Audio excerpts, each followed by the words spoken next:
Secara spesifik, lingkungan internal didefinisikan sebagai representasi sebuah subsistem yang membentuk sistem organisasi serta memiliki efek yang bersifat langsung, kuat, dan spesifik pada keseluruhan aktivitas dan performa kinerja organisasi. Dalam konteks bisnis, lingkungan internal adalah keseluruhan unsur bisnis pada suatu perusahaan.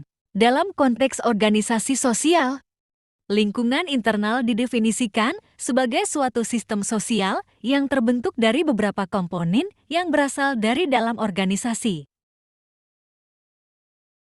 Faktor-faktor lingkungan internal. Kultur atau budaya organisasi. Kultur dibentuk dengan adanya visi, misi, dan filosofi organisasi sehingga menjadi arahan organisasi di masa kini dan tujuan organisasi di masa yang akan datang, baik itu berupa tujuan dan sasaran jangka pendek maupun jangka panjang. Budaya organisasi mempengaruhi bagaimana seseorang dalam organisasi tersebut bertindak dan bekerja bersama dalam mencapai visi dan misinya, serta menjadi tata aturan dan kontrol terhadap bagaimana penerapan batasan-batasan dalam pelaksanaan operasional organisasi.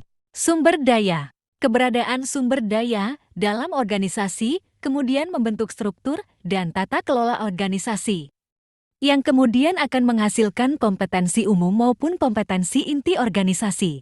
Kebijakan. Kebijakan merupakan hal yang fundamental dalam komponen lingkungan internal organisasi. Perumusan kebijakan harus linear dengan visi dan misi organisasi.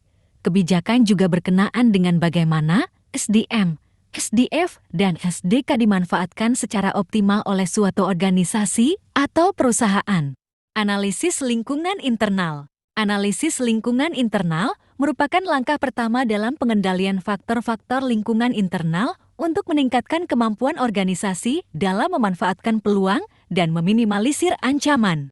Tujuan dari analisis lingkungan internal ini adalah membentuk sistem untuk meningkatkan performa organisasi dan efisiensi bisnis, memperbaiki strategi, melindungi aset, serta menghasilkan kebijakan yang efektif untuk mencapai tujuan organisasi. Menurut Bilasari tahun 2014, ada 3 tahapan dalam analisis lingkungan internal, yakni 1. Analisis faktor-faktor lingkungan internal strategis.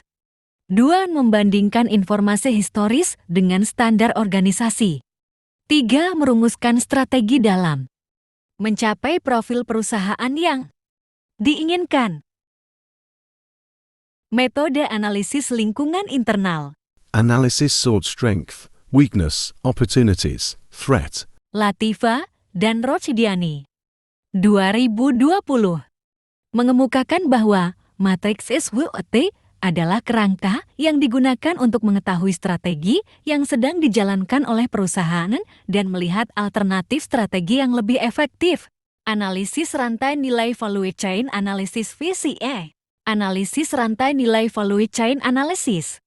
Selanjutnya disebut VCA adalah sebuah pendekatan yang dilakukan untuk menganalisa nilai value dari rantai aktivitas yang dilakukan oleh perusahaan dari mulai input hingga output. Pandangan berbasis sumber daya resource based view RBV.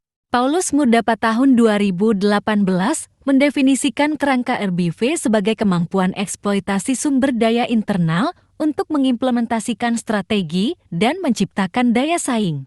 MODL RBV diimplementasikan dengan memperhatikan hal-hal berikut. Kunci keberhasilan adalah keunggulan bersaing. B. Terdapat hubungan yang kompleks antara SDM, SDF, SDK kebijakan. C. Keunggulan SDM, penguatan HRD, dan kompetensi inti memberi kontribusi daya saing yang tinggi.